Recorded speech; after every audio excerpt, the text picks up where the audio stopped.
SD राज English में आपका स्वागत है। MH एब्रम्स की इस सीरीज़ में आज हम लोग एल्गरी पे चर्चा करेंगे और आपको स्टार्टिंग में ही मैं बताना चाहूँगा कि ये वीडियो आप लास्ट तक देखेंगे। लास्ट तक अगर जो आप देखेंगे तो एल्गरी में आपको ये मिलेगा कि एल्गरी कहाँ कहाँ प्रभावित कर रही है, शायद अभी वो चीज़ आपने सोचा तक ना हो।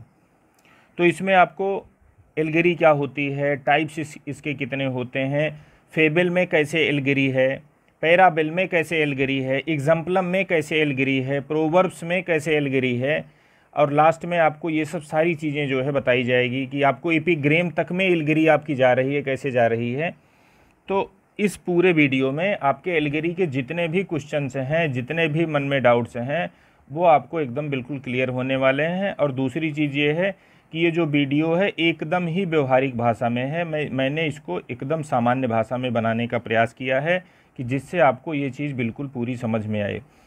किताबी भाषा मैंने यूज़ नहीं किया है, किताब का मैंने रेफरेंस सिर्फ लिया है आपको एक विश्वास दिलाने के लिए। दूसरी चीज़ ये है कि परीक्षा के पॉइंट ऑफ व्यू से क्या क्या चीज़ ज़रूरी है मैं उसको अंडरलाइन करता चलूँगा, और साथ में जो एक्सप्लेनेशन दूंगा आप उसको लास्ट तक सुनेंगे तो आप देखेंगे कि एल्गरी किन किन मैटरों को कहाँ कहाँ कैसे कैसे जो है प्रभावित करती जा रही है। और कुछ टर्म आपको ऐसे मिलेंगे कि उनका एल्गरी में कैसे इंटरफेरेंस है, ये देख करके आपको बड़ा अच्छा लगने वाला है। चलो इस टॉपिक को मैं स्टार्ट करता हूँ। अब देखिए एल्गरी क्या चीज़ होती है। एल्गरी सबसे पहले मैं आपको इसका व्यवहारिक पहलू बताऊंगा, उसके बाद किताब से सैद्धांतिक पहलू बताऊंगा। दोनों पहलू मैं इसलिए बताते चल रहा हूँ कि व्यवहारिक पहलू बताने से आपको याद नहीं करना पड़ेगा।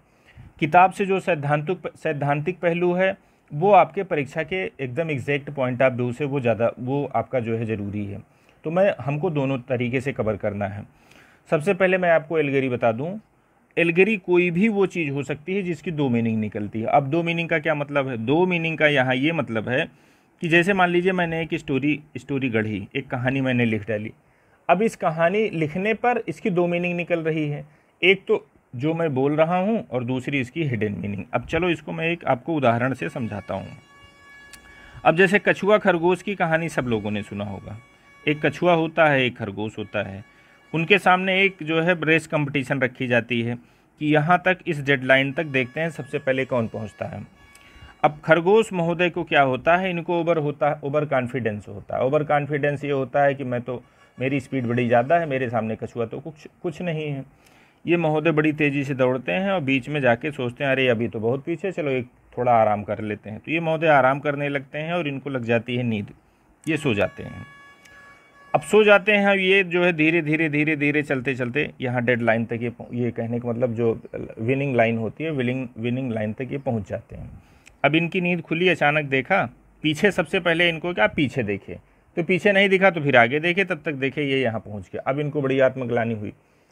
तो ये हो गई इसकी सरफेस मीनिंग। सरफेस मीनिंग क्या होती है? सिर्फ आप उसमें जो सुनते गए वही जो है आप उसकी वही मीनिंग निकाल रहे हैं। इसकी हिडन मीनिंग क्या होती है कि काम करने में सफलता उसी को मिलती है जो सतत काम करता है, भले ही आपकी स्पीड स्लो हो। ये जो मैंने आपको अभी बताया है ये कहीं कहानी में लिखा है, कहानी में कहीं नहीं लिखा है। ये इसकी निहित मीनिंग है, तो इसी को बोला जाता है सेकेंडरी मीनिंग। सेकेंडरी मीनिंग आपकी मॉरल मीनिंग भी हो सकती है, ज़्यादातर मॉरल मीनिंग ही होती है। तो इसलिए जितनी भी एल्गरी है, एल्गरी में आपको मॉरलिटी जो है, एल्गरी में मॉरलिटी कहीं न कहीं एक सेकेंडरी मीनिंग जो रहेगी वो कहीं न कहीं आपको मॉरल मीनिंग ही देगी। ये 90% केसेस में आपको मिलेगा।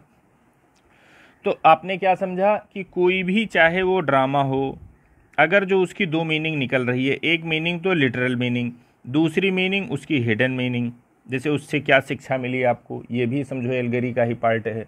कोई इपिक भी एल्गरी हो सकती है अगर जो उसमें दो मीनिंग निकल रही है। कोई पोएम भी तुम्हारी एल्गरी हो सकती है अगर जो उसमें दो मीनिंग निकल रही है। इवन कि जो आप प्रोवर्ब से एक लाइन का बोलते हैं, अगर जो उसमें दो मीनिंग निकल रही है तो आप ये समझ लीजिएगा वो भी एल्गरी हो सकती है। तो एल्गरी का क्षेत्र बड़ा व्यापक है। अब एल्गरी में कुछ ऐसी टर्मिनोलॉजी आपको पता चलेगा, आपकी ऐसी गुत्थी सुलझने जा रही है जो आपकी कभी नहीं सुलझी होगी इसके पहले। चलो आओ देखते हैं इसके टाइप्स। अब एल्गरी में मैं आपको बताऊंगा कि एकदम किताबी भाषा। एल्गरी क्या होती है? आपकी एक नैरेटिव होती है। नैरेटिव का मतलब ये कहानी होता है। अब ये नैरेटिव कैसे हो सकती है, ये प्रोज में भी हो सकती है, ये आपकी वर्स में भी हो सकती है, समझ रहे हैं। तो अब ये ज़रूर ध्यान रखिएगा परीक्षा के पॉइंट ऑफ व्यू से कि ये एल्गरी ऐसा नहीं कि सिर्फ प्रोज में ही होगी, एल्गरी ऐसा नहीं कि सिर्फ पोएट्री में होगी। तो कहने का मतलब ये दोनों क्षेत्रों को प्रभावित कर सकती है, तो आपका प्रोज का भी, आपका जो है पोएट्री का भी। दूसरी चीज़, अब पढ़ते हैं एल्गरी के टाइप्स, कितने टाइप्स ये होते हैं। अब इसको इन्होंने दो, आपकी बुक ने, एम.एच. अब्रम्स ये बुक है, इन्होंने दो टाइप में बांटा है। एक होता है हिस्टोरिकल एंड पॉलिटिकल एल्गरी, दूसरी आपकी होती है एल्गरी ऑफ आइडियाज़। हिस्टोरिकल पॉलिटिकल एल्गरी वो एल्गरी है कि जैसे आपने क्या किया, एक कहानी लिखा, इस कहानी लिखने में आपने कोई एक हिस्टोरिकल इवेंट को शामिल कर लिया है, हिस्टोरिकल एक्शन को शामिल कर लिया, और इस कहानी में दो मीनिंग निकल गई, तो आपकी यही कहानी हिस्टोरिकल एल्गरी के नाम से बोली जाएगी। अगर जो आपने एक कहानी लिखी, इस कहानी में आपने कोई एक हिस्टोरिकल कैरेक्टर ही शामिल कर लिया, इसमें हमने क्या बताया था, हिस्टोरिकल इवेंट या एक्शन, इसमें मैं क्या बता रहा हूँ, हिस्टोरिकल कैरेक्टर। सिर्फ कैरेक्टर मात्र शामिल कर लेने से ही, और उस कहानी में यदि दो मीनिंग निकल रही है, तो उसको आप हिस्टोरिकल एल्गोरी या पॉलिटिकल एल्गरी आप उसको बोल सकते हैं।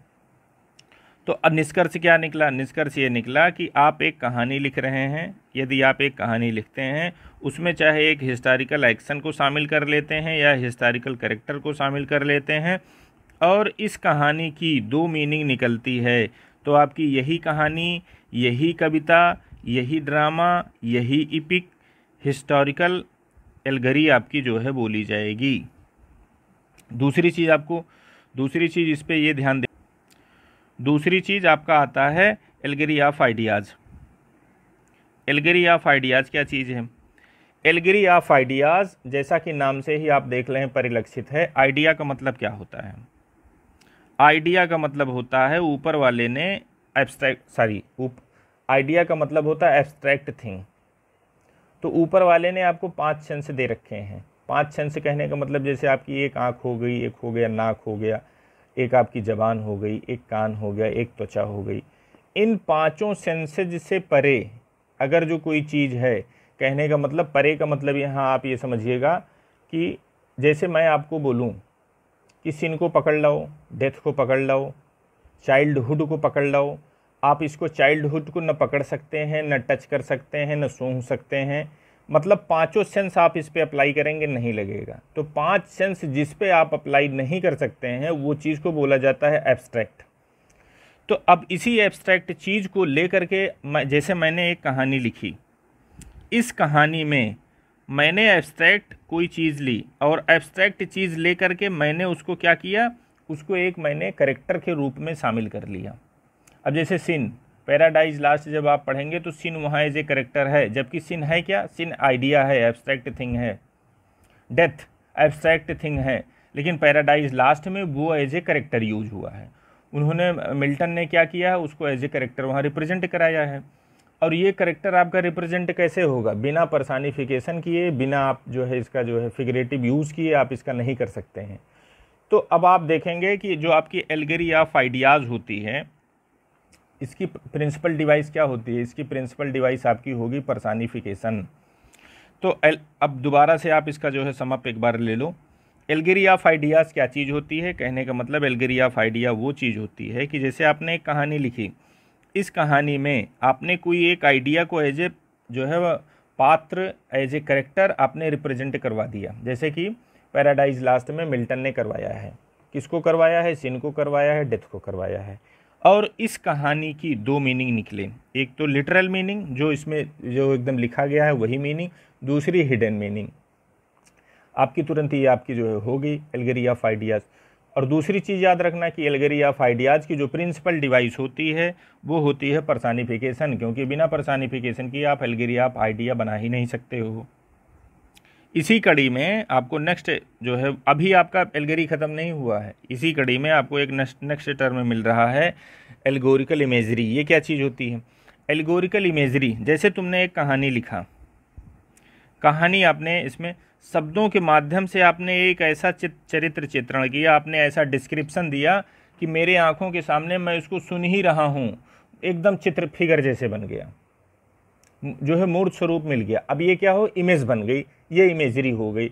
और इस कहानी में आपके इस शब्द चित्र के वर्णन में अगर जो दो मीनिंग निकल गई तो ये आपका हो गया एल्गोरिकल इमेजरी। मतलब इमेजरी है लेकिन एल्गोरिकल है, मतलब उस इमेजरी में दो मीनिंग निकल रही है, एक तो जो मैं सुन रहा हूँ और दूसरी जो उसकी शिक्षात्मक मीनिंग हो सकती है या सेकेंडरी मीनिंग हो सकती है, वो वाली मीनिंग। अब आपने देखा फिर वही चीज़ है, घुमा फिरा के ये दोबारा आपको जो है नए टर्म के रूप में दे रहे हैं। The personification of abstract entities who perform a brief allegorical action. Abstract entities का पर्सनिफिकेशन किया गया और ये चीज़ एक एक्शन परफॉर्म कर रही है, छोटा एक्शन परफॉर्म कर रही है, और वो एक्शन आपका कैसा है, एल्गोरिकल है।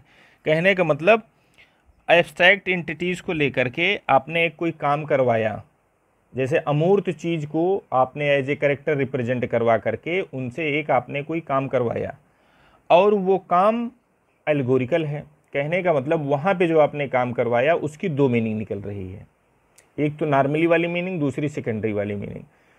तो इसी को आपका बोला जाता है एल्गोरिकल इमेजरी। और एल्गोरिकल इमेजरी अगर जो परीक्षा में आपसे पूछा जाएगा तो यही चीज़ पूछी जाएगी जिसको मैंने येलो से अंडरलाइन किया है। आप कुछ न कर पाओ तो बस इस लाइन को याद कर लो, और अगर जो कर पाओ तो जो मैंने उसकी मीनिंग बताई है वो मीनिंग आप उसको समझ सकते हैं। अब आते हैं, अभी एल्गेरी आपकी ख़त्म नहीं हुई है, अब आती है फेबल। अब आपको लगेगा अरे मैं एल्गेरी पढ़ रहा हूँ कि फेबल पढ़ रहा हूँ। तो फेबल होती है, फेबल इसी को एप्लॉग भी बोला जाता है, और ये क्या होती है, शॉर्ट नैरेटिव होती है। और ये नैरेटिव आपकी प्रोज में भी हो सकती है, वर्स में भी हो सकती है, समझ रहे हैं। तो अच्छा, फेबल आपने एल्गेरी में क्यों पढ़ा? फेबल का मतलब क्या होगा, कहानी होगी, मतलब ये नैरेटिव होगी, नैरेटिव आपकी शॉर्ट होगी, जो है प्रोज फॉर्म में भी हो सकती है, पोएट्री फॉर्म में भी हो सकती है। और ये भी एग्जाम्पलीफाइज, कहने का मतलब एब्स्ट्रैक्ट एंटिटीज़ को एग्जाम्पलीफाई करती है, ये उनके एज ए उदाहरण उसका जो है रिप्रेजेंट उनको करवाती है एब्स्ट्रैक्ट एंटिटीज़ को या एब्स्ट्रैक्ट थेसिस को। और ये थेसिस कैसे होते हैं, ये ह्यूमन बिहेवियर के ऊपर ये आपके पूरे आधारित होते हैं। जो यहाँ पे एक थेसिस दी जाती है फेबल या फेबल में, जो आपको एक कहानी के माध्यम से एक थेसिस दी जाती है, एक सिद्धांत दिया जाता है, वो सिद्धांत ह्यूमन बिहेवियर के ऊपर आधारित होता है। और लास्ट में इसके एक आपको कंक्लूजन दिया जाएगा। कंक्लूजन कहने का मतलब जैसे आपको एक निष्कर्ष दिया जाएगा कि जैसे कछुआ खरगोश की कहानी भी एक टाइप सी आपकी फेबल है। फेबल में आप, इसमें आपको क्या किया गया, आपको ये कहानी जो है पढ़ी गई। कहानी पढ़ने के बाद इसमें जो चीज़ आपको बताया गया है वो ह्यूमन से संबंधित है। जैसे प्राइड आ जाना, ये ह्यूमन में सामान्य सी बात है। किसी को कमतर अपने से समझना, ओवर कॉन्फिडेंस आ जाना, ये ह्यूमन की बात है। तो ह्यूमन बिहेवियर को आपने डील किया और लास्ट में एक कंक्लूजन निकला। कंक्लूजन क्या निकला कि आप सतत मेहनत नहीं किए तो आप हार गए। कंक्लूजन ये निकला। तो फेबल होने के लिए इतनी चीज़ों का नितांत होना आवश्यक है। दूसरी चीज़, इसी फेबल का ही एक जो है आपका जो है रूप होता है बीस्ट फेबल। ये समझिए फेबल का ही बच्चा है। अब फेबल से ही छांट के बना दिया जाता है। फेबल के पहले देखो बीस्ट लगा है, बीस्ट का मतलब होता है जानवर। तो फेबल है, फेबल में अगर जो तुमने जो करेक्टर यूज़ किए हैं वो जानवर हो गए तो वो बीस्ट फेबल हो गया। अब जैसे कछुआ खरगोश की कहानी, ये फेबल है, लेकिन फेबल में पूछा जाएगा और कैसी फेबल है तो आप बताएंगे बीस्ट फेबल है, क्योंकि इसके जो करेक्टर हैं ये बीस्ट हैं, मतलब जानवर हैं। अब जैसे आपने एक कहानी सुनी होगी, वो लोमड़ी वाली कहानी, कि जब उसको अंगूर नहीं मिलते हैं तो अंगूर को खट्टा बताती है। तो ये कहानी है, फेबल है, लेकिन फेबल में कैसी फेबल, तो आप बोलेंगे बीस्ट फेबल। क्यों? क्योंकि आपने लोमड़ी वहाँ यूज़ कर दिया है, बीस्ट फेबल हो गई। तो यही ऐसी चीज़ होती है कि जिसमें आप कहानी में एनिमल कैरेक्टर यूज कर लेते हैं, तो यही सामान्य सी फेबल आपकी बीस्ट फेबल हो जाती है। एक दोबारा से मैं आपको फेबल में कुछ चीज़ें फिर से बताना चाहूँगा। जैसे फेबल क्या है, शॉर्ट नैरेटिव है। एकदम जो पॉइंट मैं बताता जा रहा हूँ दिमाग में आप रखते जाओ। प्रोज में भी हो सकती है, वर्स में भी हो सकती है। एग्जाम्पलीफाई करती है मॉरल थेसिस को। कोई जो मॉरल थेसिस होगी, जाहिर सी बात है मॉरल थेसिस से तो एब्स्ट्रैक्ट ही होगी, तो उसका जो है कहने का मतलब उदाहरण आपको दिया जाएगा। Are principle of human behaviour. और ये ह्यूमन बिहेवियर या तो ये जो है ये आपको एक मॉरल दिया जाएगा, और ये मॉरल ज़्यादातर संबंधित मॉरल होते हैं किसके लिए? मॉरल होते हैं ह्यूमन के लिए। तो उसी को आगे और सरल करते हुए लिखा गया है कि मॉरल थेसिस होती है या ह्यूमन बिहेवियर इसमें दिया जा सकता है। या तो मॉरल जो है थेसिस आपको दी जाएगी, या उसमें ह्यूमन का कोई मानव से संबंधित कोई जो है व्यवहार दिया जा सकता है। किसमें? जो आप ये नैरेटिव लिखने जा रहे हैं, इस कथा में आपको एक उदाहरण के रूप में देना, ये आप इसको देते हैं। किसको देते हैं? आप मॉरल थेसिस को जो है आप इसका एक उदाहरण देते हैं, या ह्यूमन के किसी एक बिहेवियर का उदाहरण आप अपनी कथा में देते हैं। यूजुअली मतलब सामान्यता, एट इट्स कंक्लूजन, इसके अंत में या इसके निष्कर्ष में, आप निष्कर्ष में क्या करते हैं? इधर the narrator are one of characters states the moral in the form of epigram. आप इसके लास्ट में क्या करते हैं? एक आप मॉरल लेसन आप यहाँ पे बताते हैं। वो जो है सामान्यतया क्या होता है? एपिग्रामेटिक होता है। एपिग्रामेटिक होने कहने का मतलब जैसे वो विटी होगा, वो स्ट्राइकिंग होगा, वो सुनने के बाद आपको दिमाग को झटका लगेगा, आप उसको मानेंगे। तो ये चीज़ करके आपको दिखाई जाती है। ये फेबल का इतना जो है गुण है, फेबल में ये इतनी चीज़ें होती हैं। तो फेबल और एपोलॉग दोनों एक ही चीज़ है। इस फेबल का बच्चा समझ लो है बीस्ट फेबल, और नीचे आपको एक चीज़ और मिलने वाली है। अब ये देखो एक टर्म यहाँ पे आ रहा है इसी जो है एल्गोरिथम में, ट्रिकस्टर। ट्रिकस्टर एक्चुअली एक करेक्टर होता है। कैसा करेक्टर होता है? जैसे आपने बहुत लोगों को देखा होता है, बड़े हाजिर जवाब होते हैं। जैसे आपने उनसे कुछ पूछा नहीं, छोटा बच्चा है, खट से ऐसा उत्तर देता है, आप हतप्रभ हो जाते हो, अरे यार कितना स्ट्राइकिंग आंसर दिया। तो कहने का मतलब ऐसा करेक्टर जो अपनी इसी टैलेंट के दम पर ही जो है अपना जीवन यापन कर रहा हो, उसको बोला जाता है ट्रिकस्टर। ये दिमाग का बड़ा तेज होता है, बड़ा हाजिर जवाब टाइप का होता है। तो ये ट्रिकस्टर क्या है? एक करेक्टर है, और जो इन्हीं सब चीज़ों में आपके फेबल में यूज हो सकता है, एल्गोरिथम में आप इनका यूज़ करते हैं। अब देखो दूसरी चीज़ आती है इसी एल्गोरिथम में, एक आपको नया टॉपिक मिलता है, पैरेबल। पैरेबल क्या होती है? पैरेबल और फेबल में आप अक्सर कंफ्यूज हो जाते हैं। ये भी एक मॉरल थेसिस होती है। तो इसमें मॉरल थेसिस में आपको क्या मिलता है? मॉरल थेसिस में आपको ये मिलता है कि ये आपको हमेशा करेक्ट करने के मूड में रहती है, ये आपको ठीक करने के मूड में रहती है। ये जनरल से दिया जाता है। ये देखो, bring home to his audience, जो इसको सुनने वाला है, जो इसको देखने वाला है, जो इसका ऑडियंस है, उसको एक आपकी जो है मॉरल थीम दी जाती है कि आप सही पथ पर आ जाएं। आप जो है उसको सुनने के बाद, उसको देखने के बाद, ये एक ऐसी कहानी होती है। ये भी एल्गोरी है। एल्गोरी है तो जाहिर सी बात है कहानी होगी, नैरेटिव होगी। नैरेटिव होगी तो इसमें भी दो मीनिंग निकलेगी। दो मीनिंग निकलेगी, जो इसकी सेकेंडरी मीनिंग होगी वो आपको हमेशा ये शिक्षा देती है कि आप सही रास्ते पर दोबारा लौट आएँ। ये कहने का मतलब क्या करती है? आपको घर वापसी आपकी कराती है। घर वापसी कहने का मतलब आप सही रास्ते पर आ जाएं। अगर जो आप भटक गए हों या भटकने का आपका मन हो, तो कहने का मतलब ये उपदेशात्मक होती है। जब उपदेशात्मक होगी तो जाहिर सी बात है धर्म से इसका संबंध होगा। और धर्म किस धर्म से संबंध होगा? तो क्रिश्चियन अब आप इंग्लिश पढ़ रहे हैं, ब्रिटेन का आपका जो है, ब्रिटेन का टोटल ये कल्चर से जो है संबंधित है। तो ब्रिटेन में कौन सा रिलीजन जो है आपका प्रमुखतया होता है? तो वहाँ क्रिश्चियन रिलीजन होता है। तो कहने का मतलब जो पैराबल का संबंध होता है, इसकी जेनेसिस से या बाइबल, इन सब चीज़ों से इसका जो है संबंध होता है। तो कहने का मतलब पैराबल को आप अपने दिमाग में ऐसे रख सकते हैं कि पैरेलल टू बाइबल। देखो इसका जो है हालांकि ये सिर्फ मैंने निमोनिक्स बनाई है इसको याद करने के लिए। पैराबल बराबर पैरेलल टू बाइबल। कहने का मतलब ऐसी कहानी होगी, ऐसी नैरेटिव होगी जो बाइबल के समतुल्य होगी। कहने और अच्छा, बाइबल में क्या चीज़ बताई गई है? बाइबल में भी तो आपको, या कोई भी धार्मिक किताब होगी किसी भी धर्म की, वो आपको सही रास्ते पर चलने को ही सिखाता है। पैराबल क्या कर रहा है? ये भी आपको सही रास्ते पर चलने के लिए ही सिखा रहा है। तो आप इसको ऐसे याद कर सकते हैं कि पैराबल बराबर पैरेलल टू बाइबल, मतलब स्टोरी होगी। इसमें भी जो है वही डबल मीनिंग हो सकती है, लेकिन ये धार्मिक होती है। ये आपको जो है एक कोई धार्मिक, जैसे पंडित जी आपने सुना होगा भागवत करते हैं, या जो है कोई जो है प्रवचन करते हैं, उपदेश देते हैं। तो उपदेश देने के दौरान बीच बीच में आपको कुछ ऐसे जो है उदाहरण देते रहते हैं कि जिससे आपको ये लगता है कि नहीं, हम ये गलत रास्ते पर हैं, मुझे घर वापस आना चाहिए, या हमको सही खुद को कर लेना चाहिए। तो आप इसको ऐसे जो है समझ सकते हैं, पैराबेल बराबर पैरेलल टू बाइबिल, मतलब ये भी, और ये पढ़ किसके चैप्टर के अंतर्गत रहे हैं, आप एल्गेरी चैप्टर के अंतर्गत इसको आप पढ़ रहे हैं।